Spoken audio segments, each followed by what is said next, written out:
So Baldy has just been live and he has just announced some amazing fights for UFC 324, the first Paramount card and the second Paramount card. So I thought I'd make a reaction to these fights and an early prediction.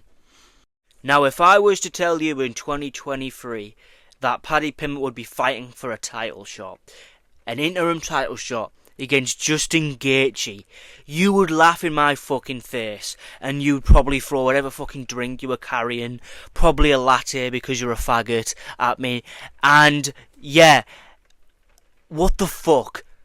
What the fuck? How time changes, man. And Arman Tsarukyan, the poor guy, is just being completely forgotten about. They're like, right, Ilya can't fight. Ilya's not fighting this time. Right, who are we going to call up? Gaethje, do you want a title shot?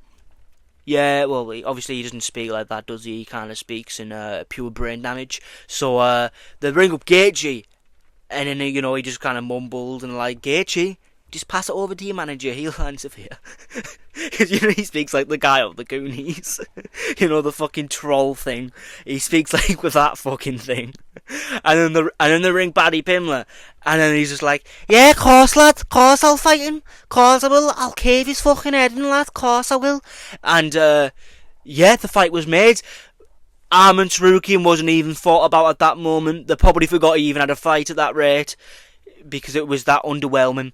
And I'm not going to lie, this main event was a little bit underwhelming, but then I realised that Paddy Pimblett is British, and I'm always going to root for the Brit.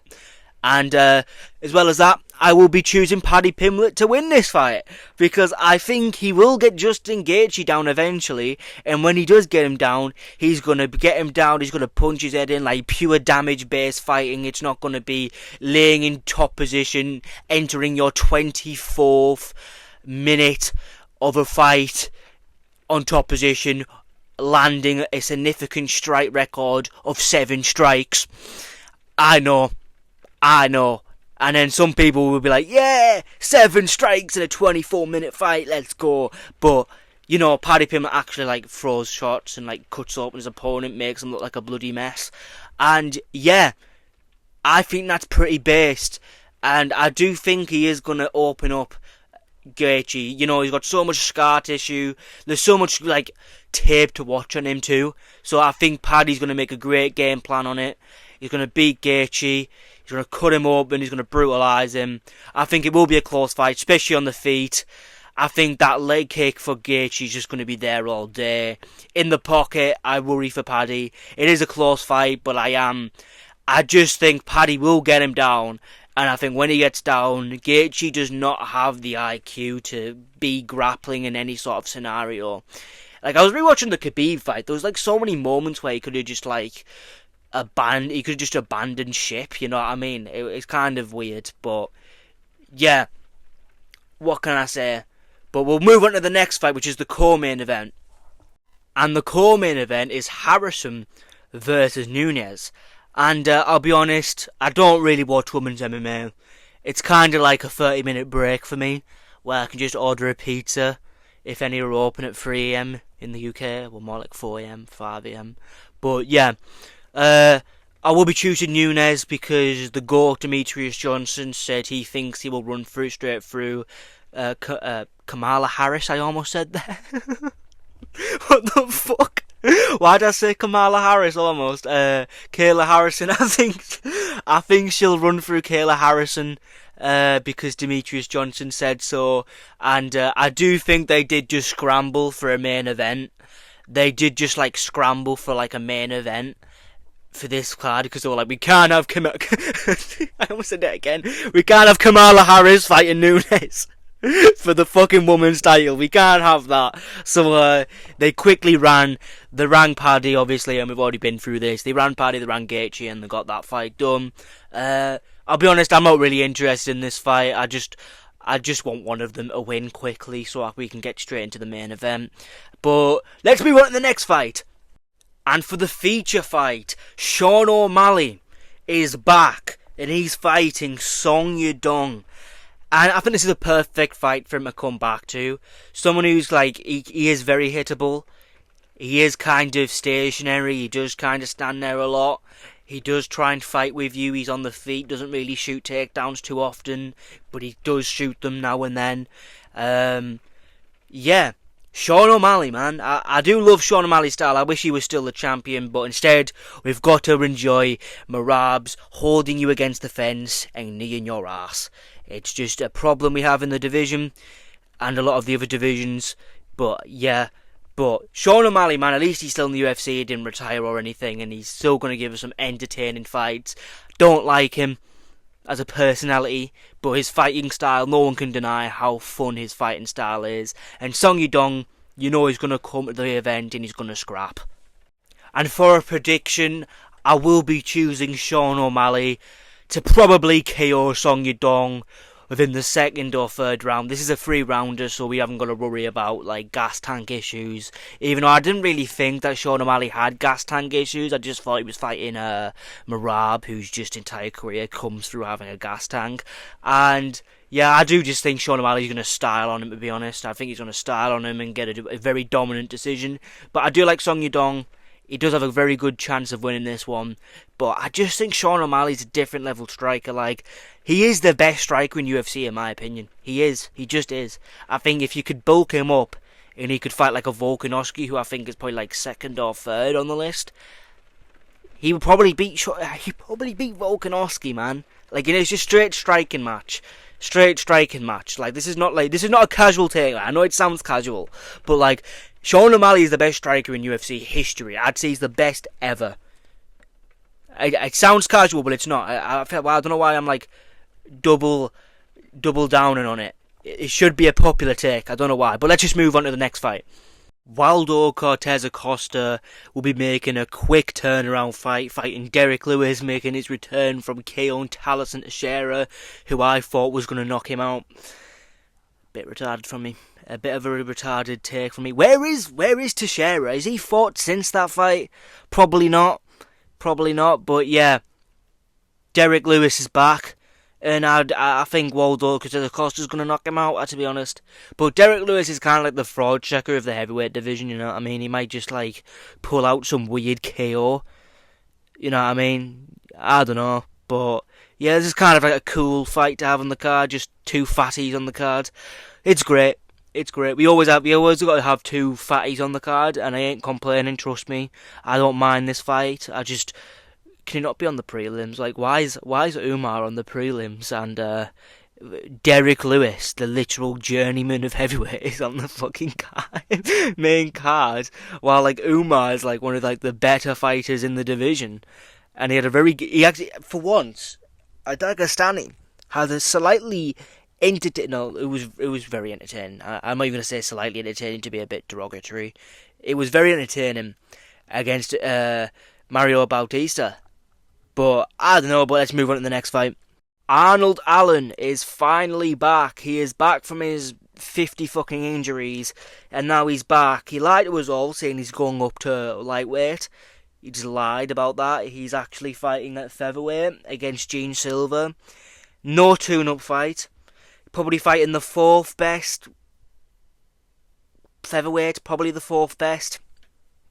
Obviously, Volkanovski's number 1, Diego Lopes number 2, probably Movzar there, then probably Gene Silver. Even though I would argue that Gene Silver would beat Volkanovski, it's a kind of like this like weird square triangle thing where I think Volkanovski would beat Lopes 9 times out of 10. I think he'd beat Movzar 9 times out of 10, but I think Gene Silver would beat him 9 times out of 10. It's a weird triangle thing we got going on here, but Arnold Allen is taking on Gene Silver, and although I love Arnold Allen, I've got to be honest with myself, I will be rooting for you, Arnold Allen, for the very low chance that you're watching this video. The super low chance you're watching this video, but I just think you're going to get knocked out, mate. Please beat him. I really dislike Gene Silver. Like, he's a fun fighter, but he just really, I just really don't like him. I really don't like him, and it's nothing to do with Bryce Mitchell, although I could go there. But yeah, I think Arnold Allen, he's going to have a lot of ring rust coming into this fight. He's going to come back, he's going to be dotting round as he always does. And I just think he'd be piecing up Gene Silver, and Gene Silver will land his shot. Arnold Allen will get a bit wide-eyed, a bit like Leon Edwards did, exactly how I predicted. He'll have some success, be piecing him up, he'll get hit with a straight shot, he'll go out wide-eyed, stay too long in the centre spot, and he'll just get dropped and knocked out. I think it'll be like a TKO or something. Very similar to the Leon Edwards fight, I reckon. Come on, Arnold Allen. You could have taken a tune-up, man. Like, Yair Rodriguez, you could have taken Yair Rodriguez, you're just beating Jigga Jigheads, well, you're just beating Jigga Jigheads a year and a half ago. But, let's just move on, because I could talk about this fight all day. I just think it's terrible management. Smelly, inbred Dagestani rat Umar Nurmagomedov is back, and he is fighting Davison Figueiredo. You know, I'm going to be honest, right? I've always had this take, Umar Nurmagomedov is not as bad as the other Dagestanis. Like, I've always thought that Khabib is very fake. I think that's pretty much a fact, especially with the crypto scam. I was going to make a video on it, but there's nothing really to speak about.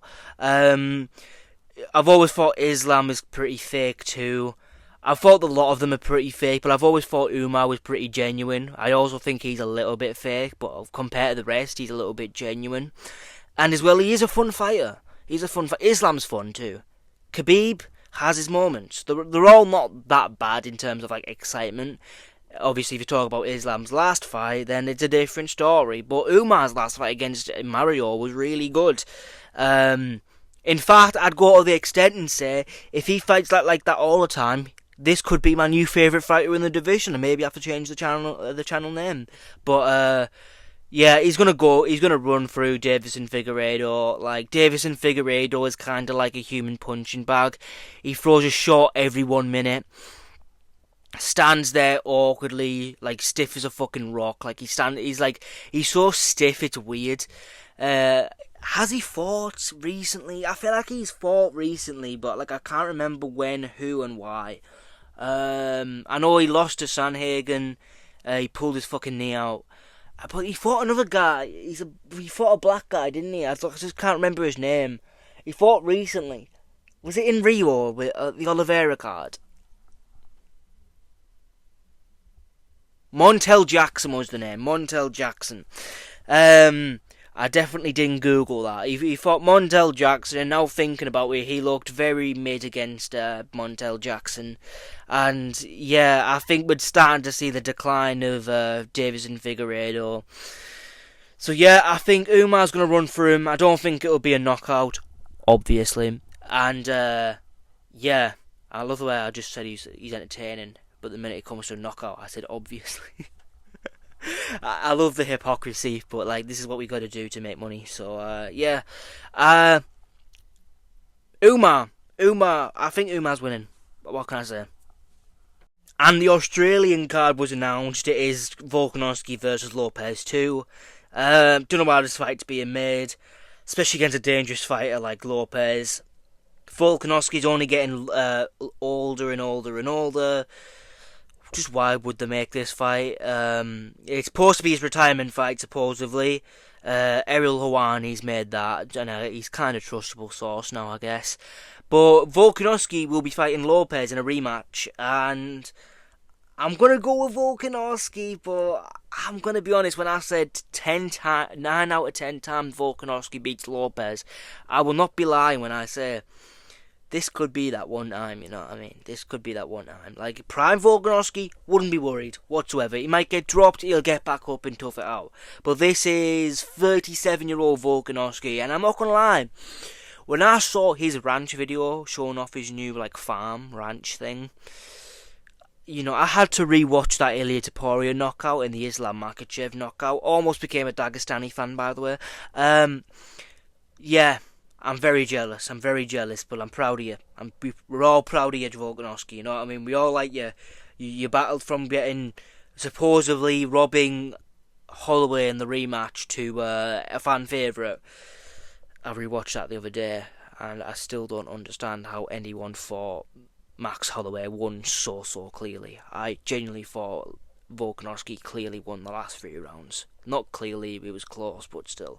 But with this fight, it comes all down to the jabs and all that type of stuff. So yeah, I'm gonna say Volkanovski does the exact same thing again, but gets caught in more trouble. I think Lopes with the perfect game plan, he could get this done, and I did put a tweet out about this not too long ago. Come on, Volkanovski, please get this done in Australia. But this should have been Evloev, man. I think Volkanovski would beat the living piss out of Evloev. How funny would that be if Evloev loses to Volkanovski in Australia in his retirement fight? Kind of getting that Islam Makhachev loss kind of put away. He just beats another undefeated Dagestani inbred cousin fucking hummus eating weirdo. You know what I mean? I don't know why did I say hummus eating. Isn't that a Jewish thing? I don't know, but yeah, Volkanovski, man, I'm so scared. I do think he's gonna get knocked out. Really, like I've just got a feeling about it. You know, I've got a feeling that Volkanovski's gonna get knocked out. So let's hope that doesn't happen. Let's say if he does lose, hopefully it's a decision where he gets dropped every round or something. I don't know. But yeah, and it was pissing me off that people were saying, "Oh, Volkanovski won the second round, a round he got dropped in." He just didn't win that round. But yeah, I do like Volkanovski. It's kind of a thing on the channel if you watch when I've mentioned Volkanovski. I do kind of shit on him a bit. I don't hate Volkanovski. He's one of my favourite fighters, but his fan base are annoying. Very fucking annoying. Not as annoying as the inbred crowd. Not as annoying as the Max Holloway crowd or the John Jones crowd. It's kind of the in-between of all them, you know what I mean? Kind of like the in-between the Oliveras and the John Jones, Dagestani, Holloway fans. It's not as bad as the Holloway fans, but they're almost there. So this is the full UFC 324 card. As you can see, it's fucking stacked. I am terrified for Arnold Allen. That's my biggest takeaway. We will be rooting for Arnold Allen and Paddy Pimblett getting it done for England, but I think one will. I think the other one's getting knocked out, to be honest. Who else is fighting on here? Better Gaethje is fighting Pulev. He's fighting a half decent opponent in Pulev. Probably beats Pulev by KO. Alexa Grasso versus Rose Namajunas. Couldn't give less of a fuck, to be honest. There's another break in the card. But yeah, this card has turned out really nicely, to be fair. I just wish there was no women's card and then just chucked them on like fight night or something and just like as the early prelim opener. And then it would be perfect. Imagine having Sean O'Malley versus like Umar Nurmagomedov as like co-main event for like, I don't know, a BMF title. No, actually not a BMF title. Just, I don't know, some fucking weird title that isn't the Undisputed Belt, and we can just act like that's the Undisputed Belt while Marab knees people against the fence for the time being. That'd be great, but I'm going to end the video there. Okay, I just finished up editing like the last part of the video, and this just got accidentally announced by the UFC account, and yeah, as you can see, Max Holloway versus Charles Oliveira for the BMF belt, also for UFC 324. So they are going to make this Paramount card really fucking entertaining. 3 belts on the line, one kind of super fight, but not really a super fight. And then they've got the interim championship. They are trying to make this a really big card, almost 300 level, but not quite UFC 300 level because we haven't experienced it yet. But this is going to be a great card. And for an early prediction, I'm going to go with Max Holloway. I'm going to say TKO. I think him moving up is going to be a difference here. I really do think that. I think the power difference now. He has moved up and he now has power in his hands. He dropped like Poirier about 3 times, but he also got dropped by Poirier. Is what people forget, which is why I would choose Ilya to beat him still. If Poirier is dropping you, Ilya's gonna fucking floor you. Essentially, is how I saw it. But yeah, I'll let the video continue. It's getting a bit long. 19 minutes is that? No, it's 18 minutes, but that's still longer than I thought. It was supposed to be 10 minutes. We went 8 minutes longer than expected. But I'm gonna end the video there. Like, subscribe, and I'm gonna try and record UFC 323 main card prelims and early prelims predictions out tomorrow. Could have just said full card, but I didn't. And I'm going to try and have that out tomorrow or Monday, maybe Friday, but probably Monday, most likely Monday. And yeah,